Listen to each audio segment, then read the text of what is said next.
जब अमरनाथ की गुफा में रात को सीसीटीवी कैमरे लगाए गए, उसके बाद जो हुआ देखकर आपका दिल दहल जाएगा। अमरनाथ की गुफाएं ऐसी रहस्यमयी जगह है कि आज तक वैज्ञानिक भी इस बात का पता नहीं लगा पाए हैं कि अमरनाथ गुफा में बना बर्फ का शिवलिंग आखिर कैसे संभव है। हर साल अमरनाथ मंदिर केवल 2 महीने के लिए ही खुलता है और बाकी पूरे साल बंद रहता है। अमरनाथ से जुड़े कई ऐसे रहस्य हैं जिसके बारे में आज तक किसी को मालूम नहीं पड़ा है, लेकिन इस बात से नकारा भी नहीं जा सकता है। कोई शक्ति तो है जो इस संसार को चला रही है। जहां स्वयं महादेव का वास हो, वहां चमत्कार होना तो स्वाभाविक है। आज की घटना कुछ ऐसी ही रहस्यमय चीजों से जुड़ी हुई है जिसे सुनकर आप भी चौंक जाएंगे।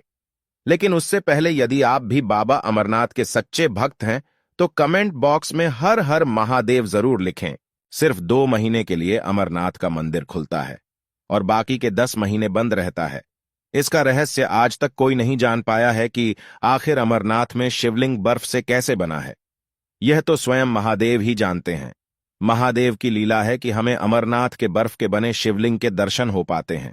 अमरनाथ मंदिर का द्वार आखिरी 10 महीने के लिए क्यों बंद रहता है और बंद रहने पर भीतर के दृश्य कैसे होते हैं, इन सभी की जानकारी लेने के लिए एक बार एक व्यक्ति बड़ी चतुराई के साथ अमरनाथ की गुफा में सीसीटीवी कैमरा लगा देता है।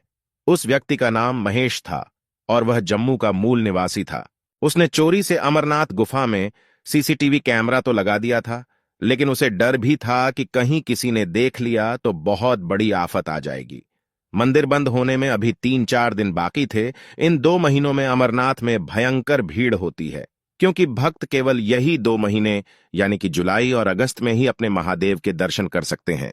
देखते ही देखते मंदिर का द्वार बंद होने का समय आ गया। मंदिर के पास कई साधु ध्यान में लिप्त होकर साधना करते रहते हैं। उनमें से एक साधु आखिरी दिन बाबा अमरनाथ की गुफा में चले गए। महेश बैठे बैठे इन सभी घटनाओं को होते हुए देख रहा था। मंदिर का दरवाजा बंद करने का समय हो गया था। सभी श्रद्धालु दर्शन करके वापस लौट रहे थे, लेकिन जो साधु बाबा अमरनाथ के मंदिर में गए थे वह नहीं लौटे और मंदिर का द्वार बंद हो गया। पहले तो महेश ने सोचा कि जाकर मंदिर के पुजारी से यह बात कहे, लेकिन फिर वह यह सोचकर चुप रह गया कि उसके द्वारा सीसीटीवी कैमरा लगाने की बात किसी को पता चल गई तो उसके साथ अनर्थ हो सकता है। इसलिए महेश चुपचाप अमरनाथ गुफा के अंदर होने वाले सभी गतिविधियों पर नजर रख रहा था। मंदिर के द्वारा बंद होने के करीबन 6 दिन बाद महेश ने साधु को दोबारा देखा। साधु महादेव की शिवलिंग के ठीक पास में बैठे ध्यान कर रहे थे। करीबन 1 हफ्ते के बाद महेश ने गौर किया कि वह साधु जो कि ध्यान में लिप्त थे, उनका शरीर धीरे धीरे कम होते जा रहा है। महेश ने सोचा कि कुछ नहीं खाने पीने के कारण साधु कमजोर होते जा रहा है, इसलिए शायद उसका शरीर कम नजर आ रहा है। कई महीनों तक यही दृश्य नजर आया और फिर करीबन 3 महीने के बाद महेश ने गौर किया कि ध्यान में बैठे साधु बाबा के पैर गायब हो चुके हैं और उन्हें देखकर लग रहा था कि वह हवा में बैठे हुए हैं। महेश इस दृश्य को देखकर चौंक गया। उसके समझ के बाहर था कि यह कैसे संभव है कि एक साधु जो कि ध्यान में लिप्त है, उनका पैर कैसे गायब हो गया है। वह अत्यंत परेशान होने लगा और फिर करीबन 6 महीने के बाद उसने देखा कि साधु के हाथ भी गायब हो गए। इस दृश्य को देखकर महेश इतना परेशान हो गया कि वह बीमार रहने लगा। देखते ही देखते 1 साल पूरे होने वाला था और अब 10 दिनों में फिर एक बार अमरनाथ का मंदिर खुलने वाला था। तब उस वक्त महेश ने गौर किया, जो साधु पिछले 1 साल से ध्यान में बैठे हुए थे वह धीरे धीरे कर गायब हो गए हैं।